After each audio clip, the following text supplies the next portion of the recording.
नमस्कार, knocking-news.com में आपका स्वागत है। मैं हूं गिरिजेश वशिष्ठ। महंगाई पे मैं वीडियो बनाता रहता हूं, महंगाई और आती जाती है।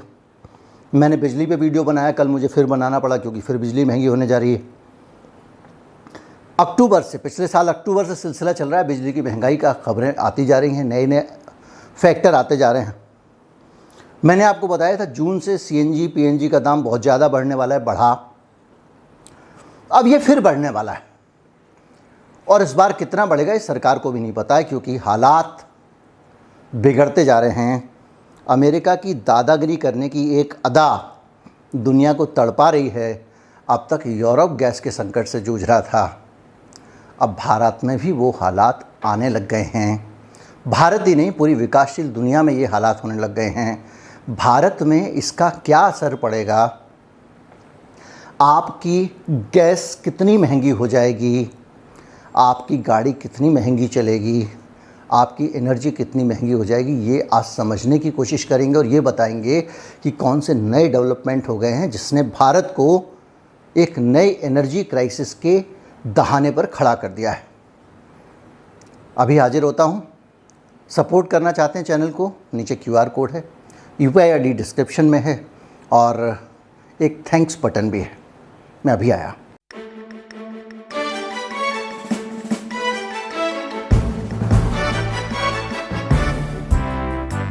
भारत को जो भारत ने बुक की हुई थी, जो भारत ने पैसे दे रखे थे, जिसका कॉन्ट्रैक्ट किया हुआ था, सिंगापुर से जो हमको गैस मिलने वाली थी, वो गैस अब भारत को नहीं मिलेगी।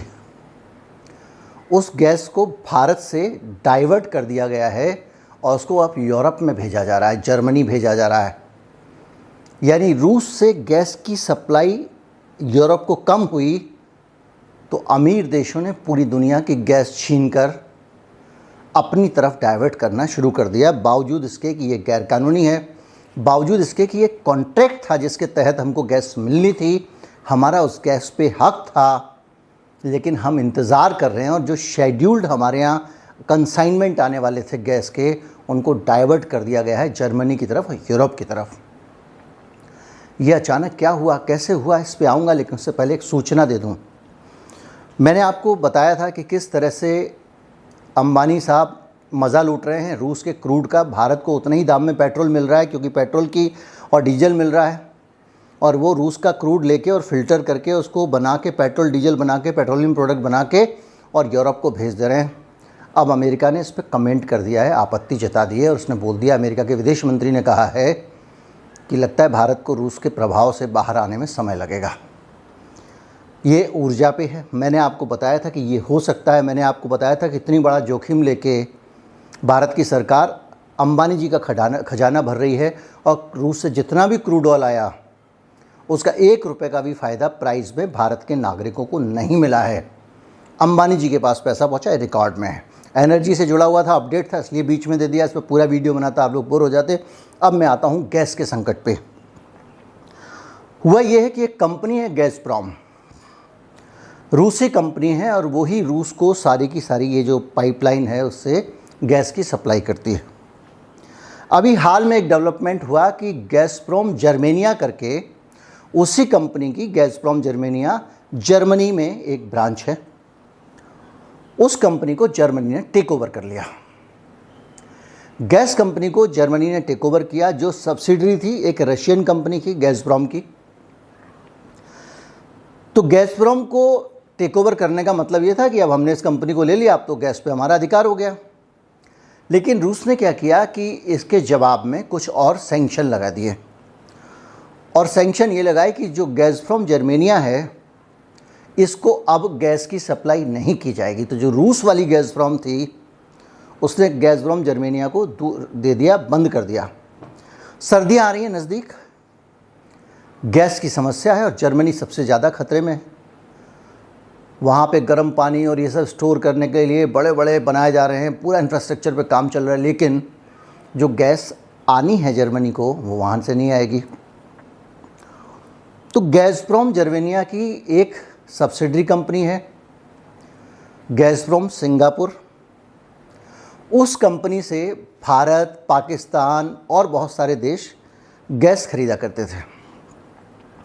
अब उस कंपनी ने क्या किया है कि मोटा पैसा मिल रहा है, उसको मोटा पैसा उसके आगे फेंक दिया गया है और वो हमारे जैसे देश, पाकिस्तान जैसे देश, मैक्सिको जैसे देश, अफ्रीका के देश, ख़ास तौर पे विकासशील देश, उनकी गैस की सप्लाई को वादा तोड़ के, कमिटमेंट तोड़ के, अब आप मुकदमा करते रहिए, जब मुकदमा आएगा जीतेंगे, सब कुछ होगा, कल तो लेकिन खाना बनना है ना भारत में लोगों के यहाँ। तो उसको सप्लाई करना शुरू कर दिया उधर। अभी हाल में 50% कंसाइनमेंट नहीं आए हैं भारत के पास में।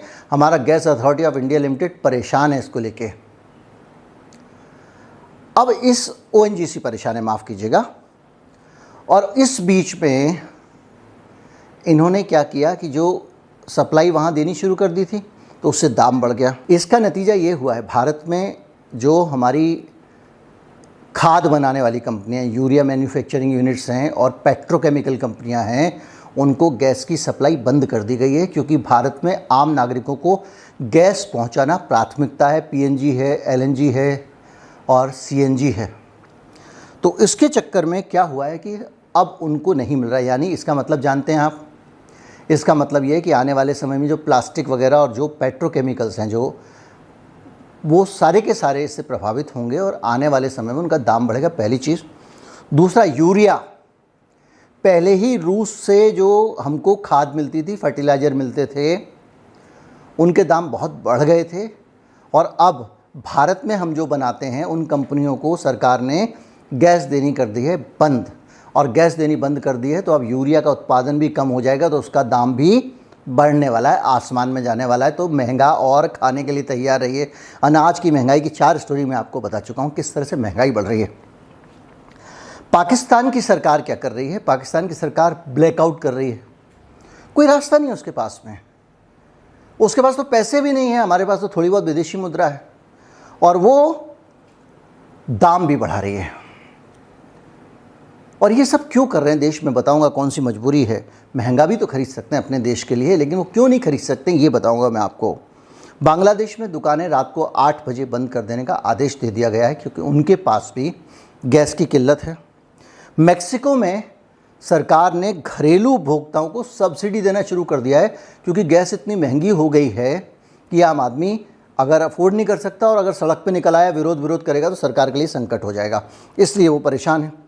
और इसकी वजह यह है कि सरकारें अचानक, मैंने आपको बताया था कि नेट ज़ीरो है और दूसरी इस तरह की चीज़ें हैं, सोलर एनर्जी है, वन अर्थ वन ग्रिड है, ये सारा जो मोदी जी के डायलॉग थे, और उधर जो चले गए ब्रिटेन में बोरिस जॉनसन थे और आपके जो बाइडन थे, ये सब लोग पूरी दुनिया को कह रहे थे 2030 तक 50% कम कर दो, उसके बाद ये कर दो, नेट ज़ीरो का मतलब मैंने बताया था आपको, लेकिन हमेशा ज़रूरी नहीं है कि आपने वो वीडियो देखा हो। नेट ज़ीरो जो है वो एक ऐसी अवस्था है किसी भी देश के लिए जिसमें जितना कार्बन एमिशन वो देश करेगा उतना ही कार्बन उसको कम करना पड़ेगा। यानी आपके देश से वातावरण में कार्बन शून्य जाना चाहिए। और उसमें ये किसी ने, भारत ने जैसे कमिट किया कि हम 2050 तक इसको 50% कर देंगे, इस तरह के अलग अलग देशों ने कमिट किए हुए हैं। तो उस चक्कर में क्या हो रहा है कि पूरी दुनिया जो है उसका फोकस ग्रीन एनर्जी पे है। तो जो फॉसिल फ्यूल है, पेट्रोल है, डीजल है, कोयला है, इसकी प्रोसेसिंग के लिए जो प्लांट और दूसरा काम हो रहा था वो काम होल्ड पे चला गया। जब मुझे पवन ऊर्जा पे ही काम करना है, जब मुझे कोयले पे ही काम, जब मुझे सोलर एनर्जी पे काम करना है, तो मैं नए नए कोयले की खदान क्यों खोदूँ, मैं नए नए पेट्रोलियम के प्लांट क्यों लगाऊँ। तो उस चक्कर में क्या हो रहा है कि पूरी दुनिया में और उसका उत्पादन कम हो गया। तो उत्पादन कम होने के कारण ऐसे दौर में ये क्राइसिस आ गया। तो अब जो है वो कहाँ से एनर्जी आए, और अमेरिका खुद ही इसमें ट्रैप में फंस गया कि क्लीन फ्यूल और बहुत सारी चीज़ें उसी ने सबसे ज़्यादा आगे की।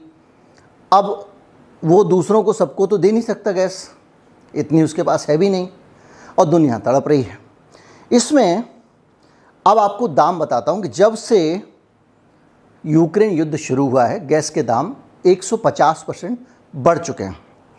भारत और पाकिस्तान को आने वाली जो पहले से ही तय सप्लाई थी, मैंने आपको बताया, उसको भी यूरोपीय देशों को छोड़ दिया गया है।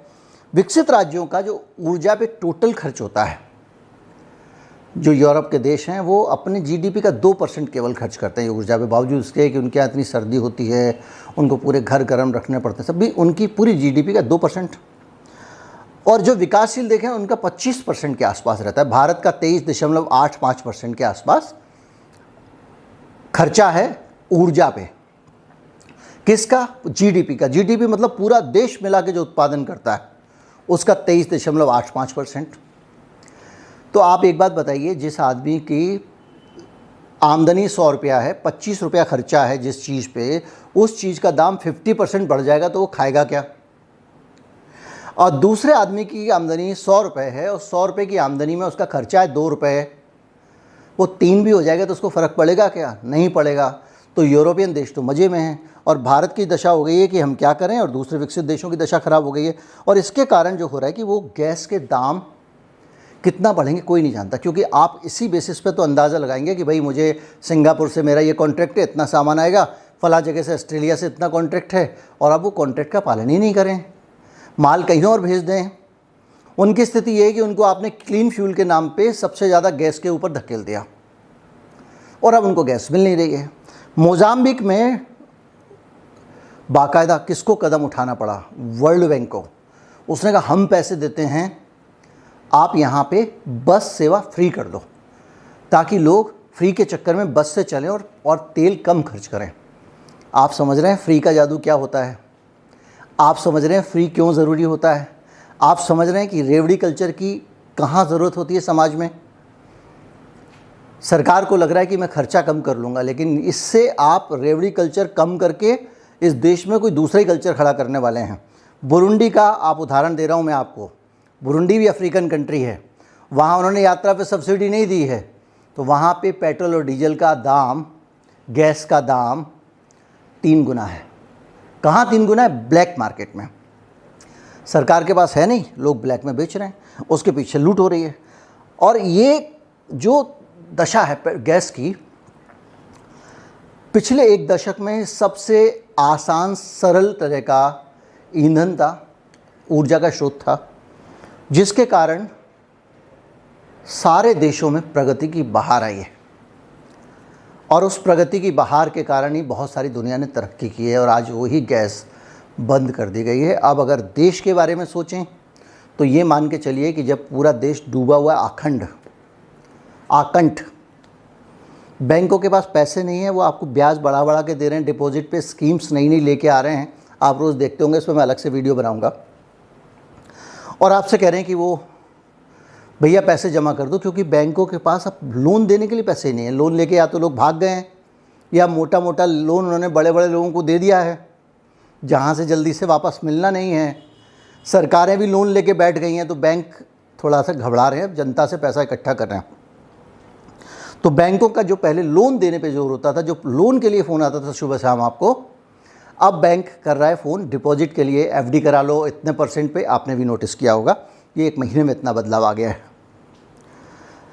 तो अब ये जो स्थिति होने वाली है, इसका मतलब आप समझ लीजिए कि सरकार अपने जीडीपी का 100% लोन ले चुकी है। देश की आर्थिक स्थिति इतनी ख़राब है, तो उस दशा में ये खर्चे बढ़ते जा रहे हैं। पहले ही सरकार कह रही है भैया ये सब मेरे हाथ से निकल गया, मेरे बस का नहीं है, इसलिए आप जो है खर्चा कम करो। आपके वेलफेयर स्टेट को उन्होंने रेवड़ी बोल दिया, किसी तरह से आप कम करो। अब वो ज़्यादा मुंह लगा रहे थे, जुबान लड़ा रहे थे, केजरीवाल जी बहस कर रहे थे, गया उनका सिसोदिया, आप 1-2 दिन में कर लेंगे रेस्ट।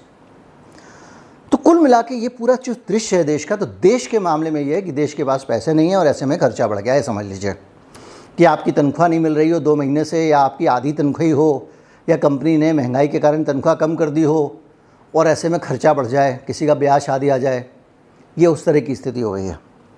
और उपभोक्ता के तौर पे, नागरिक के तौर पे हम सबका रसोई का बजट बढ़ने वाला है।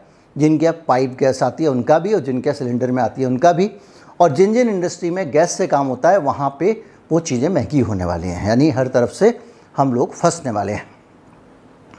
और इस पूरे वातावरण के बीच पे एक चीज़ बड़ी स्पष्ट है कि अब लोगों को थोड़ा थोड़ा सरकार पे दबाव बनाना चाहिए।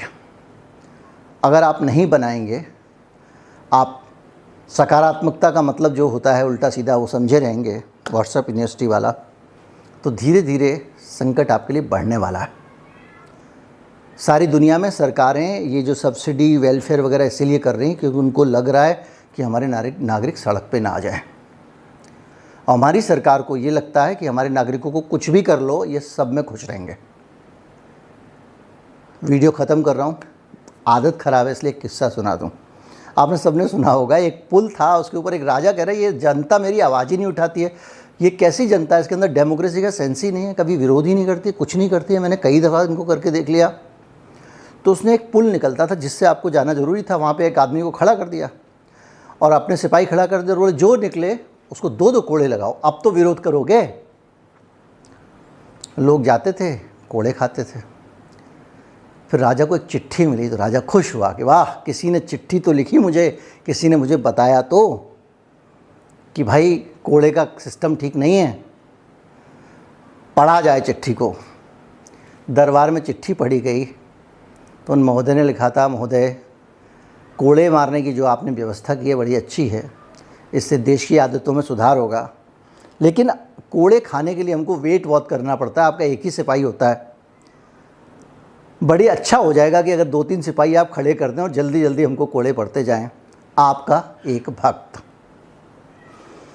इस दशा से डेमोक्रेसी नहीं चलने वाली है। नमस्कार, जय हिंद। ज़्यादा से ज़्यादा लोगों तक वीडियो को पहुंचाएं, चैनल को सब्सक्राइब कर लें।